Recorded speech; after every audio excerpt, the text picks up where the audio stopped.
Why do you think the character Thor resonates so much with the audiences around the world?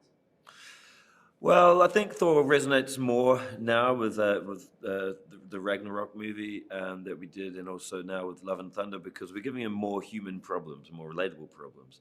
Let's face it, you can't really relate to a space Viking who's thousands of years old and is basically a zillionaire who lives in space.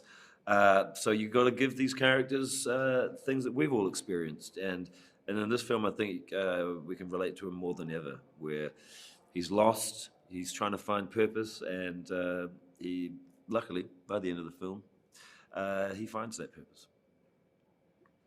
How would you describe your approach to Thor? My approach to Thor was to create a film that's fun and energetic and adventurous, but also emotional. And I really wanted to concentrate on this idea of love and what love means to Thor, and and whether or not that's the thing he's searching for, is this idea of loving someone and being loved. Explain the reflective nature of Thor as we find him in Thor, Love and Thunder, and how this version of Thor continues the character's growth since we first met him. So we find Thor in a very reflective, meditative position at the beginning of the film. He's trying to find himself. He's looking internally. He's doing a lot of searching, like a lot of us do when we feel lost. We suddenly turn to crystals in meditation to try and figure our stuff out.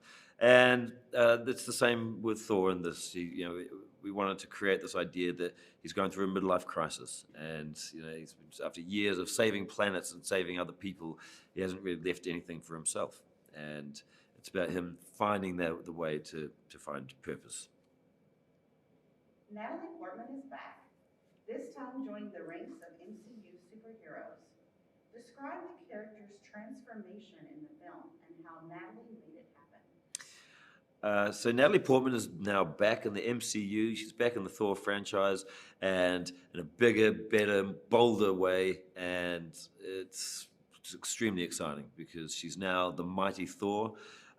She's no longer Thor's girlfriend, the scientist in Albuquerque. She's now the mighty Thor who has the hammer, and she's got the cape and the armor, and she can fly, and she's wielding Mjolnir, and she can harness lightning. I mean, she's an incredible character, super strong, and it's great to see Natalie. It's great to see a female superhero all the time. It's great, but to see one so powerful and really dominating a lot of the storyline, and really being an equal presence with Thor is a great thing to see.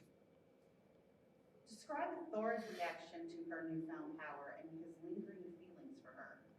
Yeah, so when Thor and Val, when Thor and Jane meet after years of being apart and years of not talking, she's on the battlefield and she's dressed as the mighty Thor, and she's got her powers and she's doing amazing things with the hammer. She can wield the hammer in a way that Thor never could, and Thor's reaction, apart from the surprise and the shock at seeing someone holding his hammer, is really more focused on that's his ex-girlfriend, and he hasn't seen her for a long time, and maybe this is the thing he's been looking for to fill that hole in his life, the thing that might give him purpose.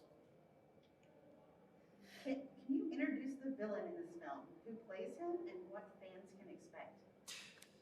The villain in this film is played by Christian Bale, and the villain's name is Gore the God Butcher.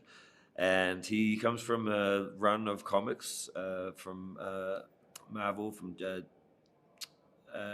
it's called the God Butcher. The character's called the God Butcher, and he he's probably one of the more sympathetic villains that they've had in the MCU, and he's very formidable, and he's, I mean, essentially, he's a very scary, maybe the scariest villain they've had.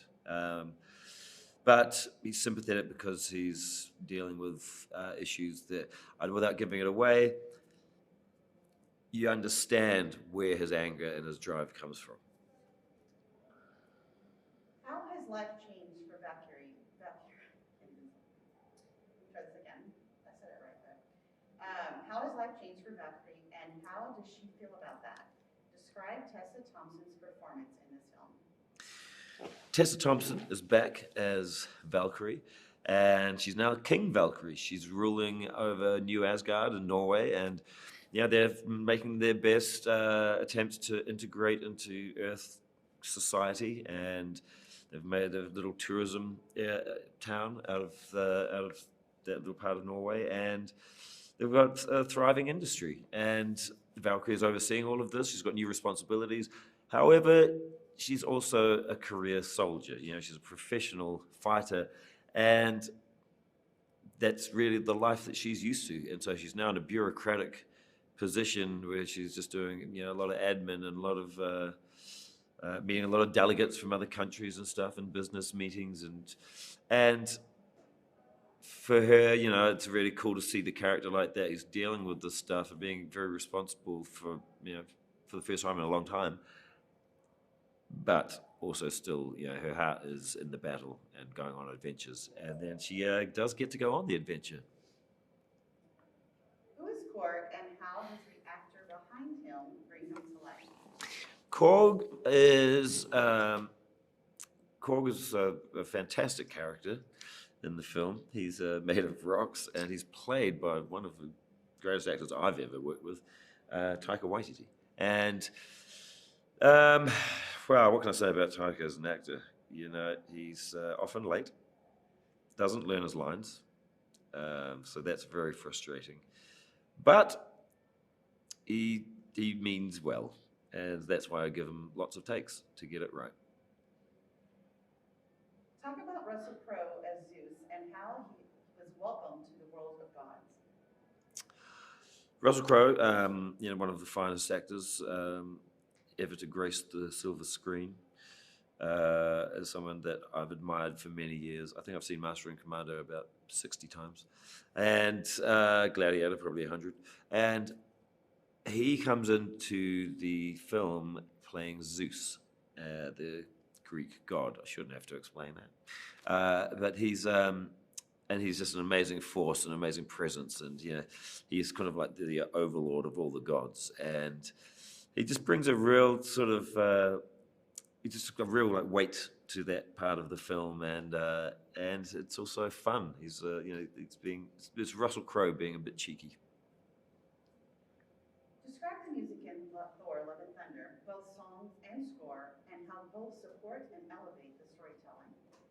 The music in Thor: Love and Thunder, well, it's very eclectic, and yeah, the influences that we were listening to when we were in pre-production and throughout the editing as well was a lot of like kind of classic '80s rock, and like yeah, that's why we went straight for Guns N' Roses, and we're using a bunch of their songs. And I've loved Guns N' Roses since I was very young, and it's just such an honor to be able to include their music in this film. And coupled with that, we have, you know, an amazing score by Michael Giacchino, who did, you know, who's done a lot of the Marvel films, and he's, you know, one of the best out there.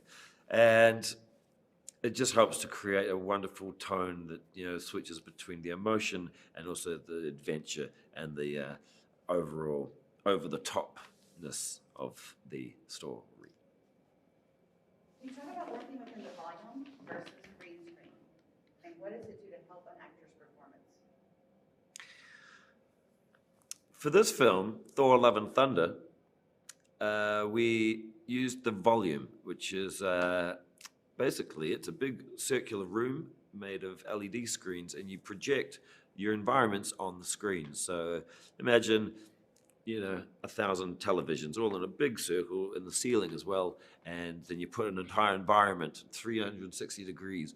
And what's great is it lights the characters, and the actors themselves can see all of the stuff. They can see what instead of on a green screen or a blue screen, you're asking the actors to pretend they're looking at something, and then you put that in later on. And so often they'll be looking at like a little dot on a green screen or a tennis ball on a stick, and then they ask, what is this? And you have to say, I don't know. It might be a dragon, but it also might be a flying dolphin.